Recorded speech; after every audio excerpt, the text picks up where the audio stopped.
Good morning, everyone, especially to our principal, Ma'am Rosalie O. Pajarillo. Good morning po, ma'am. And also to the teachers, good morning.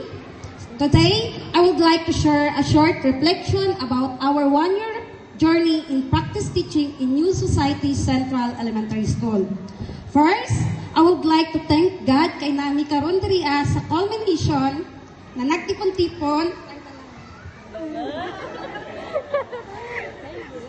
And also, would like to thank you sa tong principal, ma'am. Thank you sa time na gihatag po nimo, ma'am. Thank you kayo.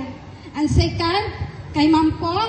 Ma'am Pong, thank you kayo kay sa walang sawang suporta po o pag-guide sa MUAM na mga free service teacher po.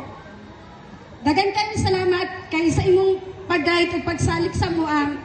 Napa na sa fourth floor iyahang classroom, pero willing to siya muhatag og learning sa MUA, lalo na sa lesson plan. Sorry po. Ginatudloan din niya kami kung unsa ang mga SF 1 to 10 school form sa New Society, kung unsa ang buhat daw sa teachers. Ingon pa niya, kita ninyo na mga teachers nga 89, 87, 89. Modo na ang trabaho. Ma'am, thank you po, Ma'am Pong. I salute po you, Ma'am Pong.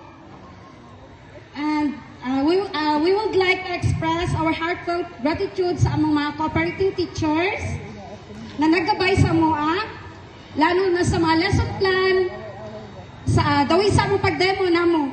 Nabuos ang among confidence. Dapat daw kung mutudlo daw dapat kami ang bida sa klase. Salamat sa pag-critic and good feedback. I salute to all cooperating teachers po. Salamat kaayo. Sa ako mga co-free service teacher, maraming salamat. Bisag sa panahon nga nagkaibsanay ni naalangdapon sila. Nagtutulungan pa kami at nagkikisa.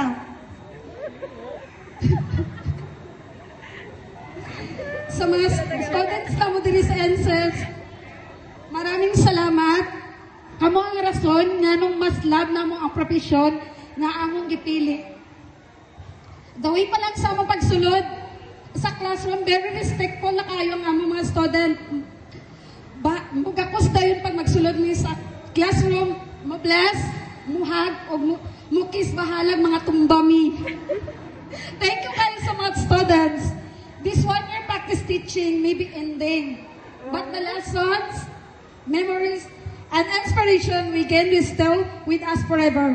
Asa man may dalaon sa panahon, kayo po ang aming tunay na inspirasyon at susi sa tagumpay ng bawat estudyante. Maraming salamat po, New Society, dahil tinanggap po ninyo kami sa inyong eskwelahan. Yan lang po at maraming salamat.